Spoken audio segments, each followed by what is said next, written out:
Halo, saya Dr. Wis, dokter spesialis ortopedi. Kali ini kita akan membahas alat dan cairan untuk perawatan luka. Mari kita mulai.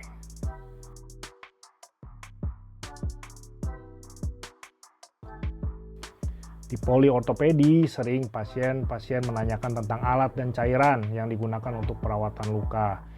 Memang lebih baik dilakukan oleh tenaga medis yang berpengalaman. Namun kadang situasi tidak memungkinkan, pasien dapat melakukan sendiri untuk sementara waktu. Perawatan luka yang tepat sangat penting untuk mempercepat penyembuhan dan mencegah komplikasi seperti infeksi. Salah satu faktor utama dalam perawatan luka adalah alat dan cairan yang sesuai. Banyak orang masih memiliki pemahaman yang kurang tepat mengenai jenis cairan yang aman yang digunakan atau alat yang dibutuhkan untuk merawat luka. Video ini akan membahas berbagai alat dan cairan yang digunakan dalam perawatan luka berdasarkan bukti ilmiah. Dengan memahami kegunaan serta cara kerja alat dan cairan ini, masyarakat awam dapat lebih percaya diri dalam menangani luka sehari-hari secara efektif dan aman. Alat-alat yang digunakan dalam peralatan luka dikembangkan dalam membantu dalam proses perawatan luka, mulai dari pembersihan hingga perlindungan luka. Berikut adalah beberapa alat utama yang sering digunakan dalam perawatan luka. Number 1, sarung tangan medis yang berbahan lateks, nitril atau vinil digunakan untuk menjaga kebersihan selama menangani luka dan mencegah kontaminasi bakteri dari tangan. Sarung tangan ini juga melindungi perawat atau penolong dari resiko infeksi. Kemudian ada pinset medis. Pinset digunakan untuk mengangkat benda asing yang menempel di luka seperti pecahan kaca atau serpihan kayu. Pinset juga berguna untuk menangani kasa atau perban tanpa menyentuh luka secara langsung ya. Jadi pakai pinset ya. Kemudian gunting medis, gunting steril diperlukan untuk memotong perban, plester, kain kasa ya, dengan lebih mudah tanpa menimbulkan resiko kontaminasi. Kemudian kasa steril, kain yang berpori digunakan untuk membersihkan luka, menutupi luka, atau membantu menyerap cairan luka.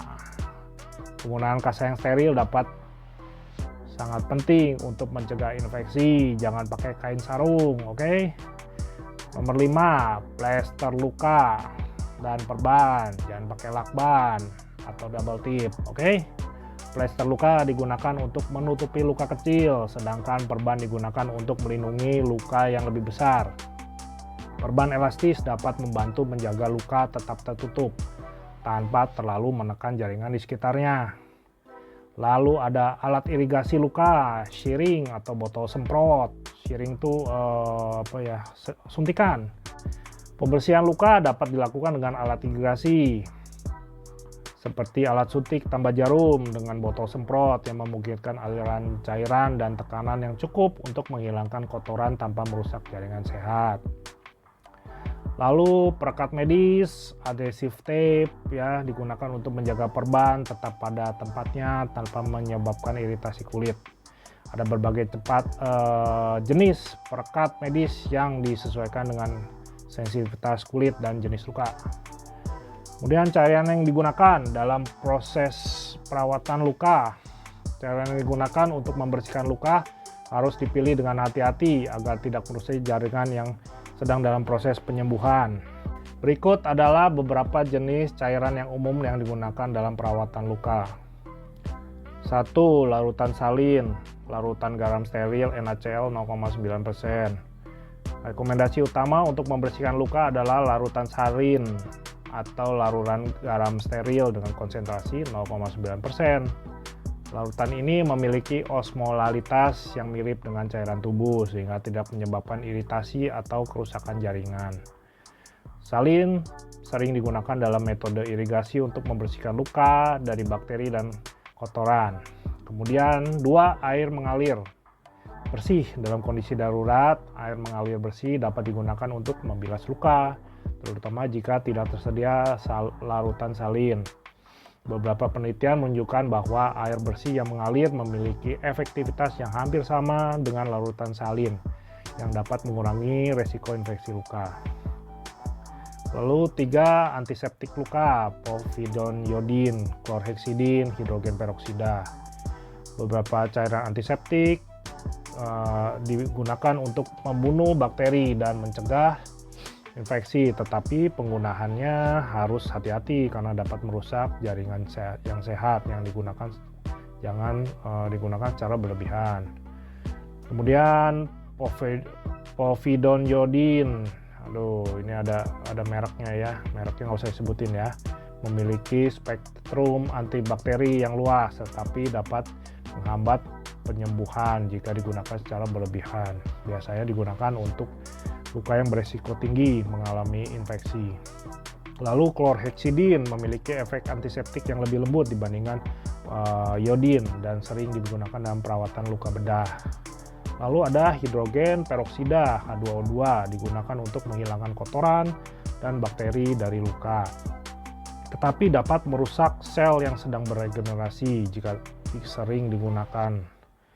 Kemudian ada alkohol 70%, meskipun efektif dalam membunuh kuman, alkohol tidak direkomendasikan untuk membersihkan luka terbuka karena menyebabkan iritasi dan rasa terbakar yang memperlambat penyembuhan. Alkohol lebih cocok untuk disinfeksi alat dan kulit di sekitar luka sebelum tindakan medis. Kemudian larutan antiseptik alami seperti madu medis dan air rebusan daun sirih memiliki sifat antibakteri yang dapat membantu penyembuhan luka. Tetapi efektivitasnya masih memerlukan banyak penelitian ilmiah sebelum direkomendasikan sebagai perawatan utama. Jadi lakukan saja perawatan utama secara medis dulu, baru ditambah bumbu macam-macam seperti madu atau sirih gitu ya. Kemudian pemilihan alat dan cairan yang tepat berdasarkan jenis luka. Ya, misalkan luka sayatan kecil, alat ya sarung tangan, kasa steril, plester luka, cairan salin, air bersih untuk membilas luka, antiseptik ringan seperti iodin, povidone iodin. Kalau luka terbuka atau lebih besar, biasanya ada alat, biasanya ada kasa steril, perban, alat irigasi, cairannya menggunakan salit untuk irigasi, kemudian iodin, povidone iodin jika ada resiko infeksi. Lalu luka tusuk juga biasanya harus ada pinsetnya, ya pinset jika ada benda asing, perban, cairan, salin juga untuk membilas, antiseptik, povidone iodin, dan segera berkonsultasi ke dokter jika luka dalam, karena bisa tetanus. Hati-hati ya, tetanus tuh yang kejang-kejang itu. Luka bakar ringan, kalau luka bakar ringan ada kasa non adesif, perban steril, cairan yang mengalir selama 10-20 menit untuk mendinginkan luka. Hindari alkohol atau antiseptik yang bisa memperparah luka bakar. Kesimpulan, pemilihan alat dan cairan yang tepat sangat penting dalam perawatan luka untuk memastikan proses penyembuhan berjalan normal ya, dan menghindari infeksi.